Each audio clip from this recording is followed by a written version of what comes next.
La technique, entre progrès et responsabilité. La technique, cet art de transformer la nature pour répondre à nos besoins, a façonné l'humanité depuis ses débuts. Mais aujourd'hui, elle soulève une question cruciale. Est-elle toujours bénéfique? Doit-on, oui ou non, craindre la technique? Pour y répondre, nous plongerons dans la pensée de deux grands philosophes. Platon, avec une vision des débuts prometteurs de la technique, et Hans Jonas, qui nous met en garde contre ces dangers modernes. Dans l'Antiquité, Platon, l'un des plus grands philosophes grecs, a réfléchi au rôle de la technique à travers le mythe de Prométhée. Cette histoire nous rappelle que, sans la technique, l'humanité n'aurait pas pu survivre. Privés de griffes, de crocs ou d'ailes, les humains étaient condamnés. Mais Prométhée leur a offert deux dons essentiels. Le feu, symbole du savoir-faire technique. L'intelligence pratique, leur permettant de construire des outils, de cultiver la terre et de dominer leur environnement. Grâce à la technique, l'homme s'est élevé, a fondé des cités et a conquis la nature. Mais ce pouvoir s'accompagne d'un danger. Comme le feu, la technique peut réchauffer et éclairer, mais aussi brûler et détruire. Platon nous enseigne que la technique traditionnelle est un outil puissant, mais qu'elle doit être équilibrée par des valeurs comme la justice et le respect pour éviter le chaos. Mais aujourd'hui, la technique a bien changé. Ce n'est plus l'artisanat limité de l'Antiquité. Elle est devenue moderne, complexe et surtout incroyablement puissante. Hans Jonas, philosophe germano-américain, nous met en garde contre ces dangers inédits.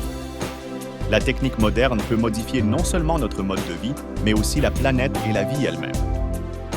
Hans Jonas illustre ce danger à travers deux exemples concrets. Les OGM. En modifiant l'ADN des plantes, nous augmentons leur résistance, mais risquons de perturber des écosystèmes entiers. Que se passerait-il si une plante génétiquement modifiée éliminait une autre espèce essentielle? Les conséquences pourraient être irréversibles. Le dérèglement climatique.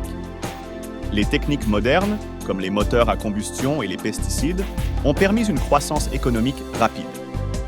Mais elles émettent des gaz à effet de serre, provoquant un réchauffement global et des catastrophes naturelles de plus en plus fréquentes. Pour Hans Jonas, de tels exemples montrent que nous ne pouvons plus avancer sans réfléchir. Contrairement à la technique traditionnelle, dont les effets étaient limités, la technique moderne exige une nouvelle approche. Hans Jonas propose un concept clé, le principe de précaution. Avant d'utiliser une nouvelle technique, nous devons anticiper les risques possibles, même ceux qui semblent improbables. Cette précaution est essentielle, car, comme le dit Jonas, la technique moderne a une portée globale et peut créer des dommages irréversibles. Penser à long terme, c'est protéger l'humanité et notre planète. Platon nous a montré que la technique est essentielle à la survie humaine. Mais Hans Jonas nous rappelle que, dans sa forme moderne, elle exige une responsabilité inédite. La question n'est pas seulement de savoir si nous devons craindre la technique, mais de savoir si nous sommes prêts à en assumer les conséquences.